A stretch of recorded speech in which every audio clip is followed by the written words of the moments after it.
Is Nigel Farage a fascist? Let's talk about it. So the Times released an article outlining 41 of the reform candidates were Facebook friends with neo-fascist leader of the new British Union, Gary Rakes. He was the former leader of the Scottish BNP and the party Britain First. And you have to ask the question, if 1 in 10 of your candidates are associated with a fascist, does that reflect on your leadership and the ideology outlined in your party?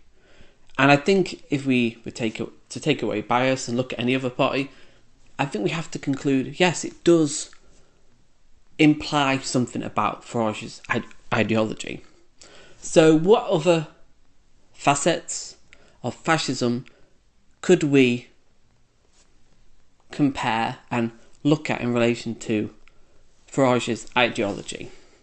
And I think the first one is ultra-nationalism. He fought Brexit campaign on sovereignty, taking back control, controlling immigration, controlling our borders and our government. And I think that's a pretty obvious one where he is a nationalist. He spoke on a BBC interview the other day where he said he was the most patriotic candidate in the election.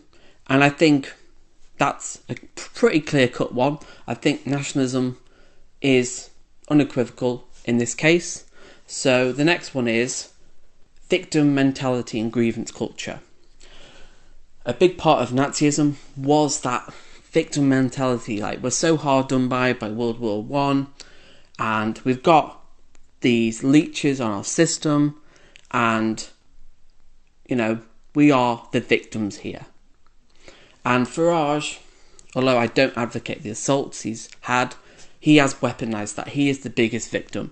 And I kind of really wish people didn't throw stuff at him, because he's the prime candidate to really play into that and become the victim, because that's what fascism is all about. It's all about playing the victim, and we're so aggrieved by people coming in and sullying our culture and dirtying our culture, and we just want to be left alone. And, everybody else is to blame for us. All our problems are not our own decisions, it's another who have come to destroy our way of life. So the next one is anti-democratic, anti-rule of law, and anti-equality. And his decision to kick Richard Trice out and just become leader was purely anti-democratic.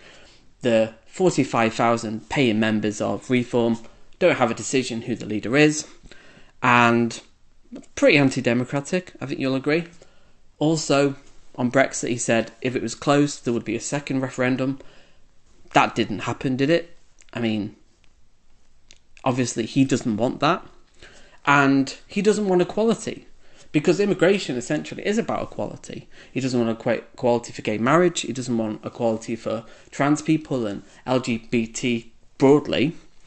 And that's the first thing to go under fascism is rule of law, equality and democracy, because they don't care about the idea of people coming together to vote for a compromise in some ways. They just want to be told who to vote for. And this brings me to the final one, is a strong leader.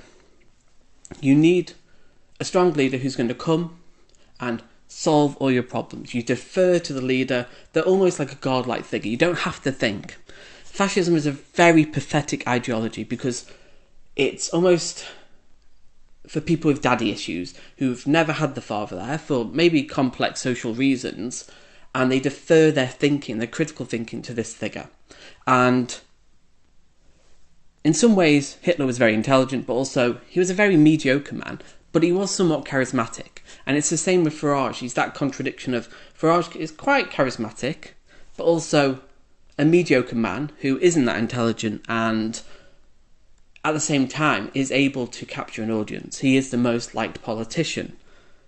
Also, he's one of the most hated in the UK, but he is good at offering a very simple solution to all the people who are attracted to him and their problems. And that's a very strong indicator of fascism. Because, you don't have to think. You just defer. And they do. They eat up everything he says. All the talking points I've heard in the comments are just line for line from Farage.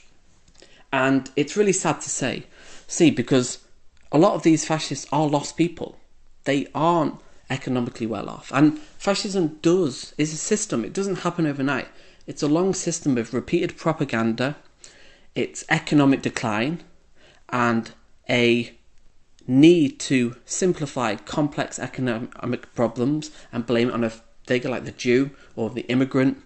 And essentially, he embodies fascism. And I think there are two types of fascists. You've got your pure ideological racist fascists who are just the most wretched people. And then you've got the people who are kind of unwittingly duped and manipulated into it. They fall for the dog whistles. And I think a lot of reform voters come into that category because they are disillusioned. There are massive economic inequalities, but it's not immigrants' fault.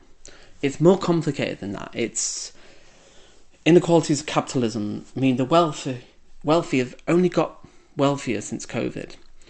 And there are complex questions there and complex answers. But to blame all of our problems onto a small amount of people who are coming over to actually contribute positive things is classic fascism. And we've got to call it for what it is. And I think most people actually recognise Farage for what he is. But there are a small amount of people who deny he is racist. And I find that fascinating because it's clear. And I think if you're a fascist, just own it. Just admit you are far right. Your beliefs, you don't believe in inequality. You think you're better than brown people. You don't like immigrants coming in. Just admit it. Just own it.